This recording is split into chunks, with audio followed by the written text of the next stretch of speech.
And one of the things we talked about was the hiring process, and how often the problems can kind of sometimes start there, where Black teachers aren't valued.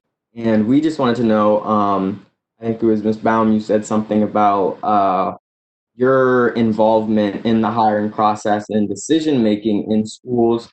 And I just wanted to know what your guys' experience with that.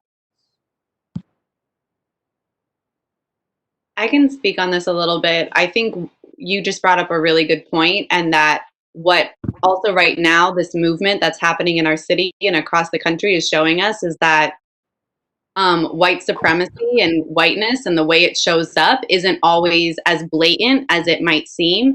And sometimes it can be as simple as the way somebody speaks, and that can be seen as educated or not educated. And kind of this white way of speaking is being educated. And if you don't sound like that, then it means you're not educated and not as good.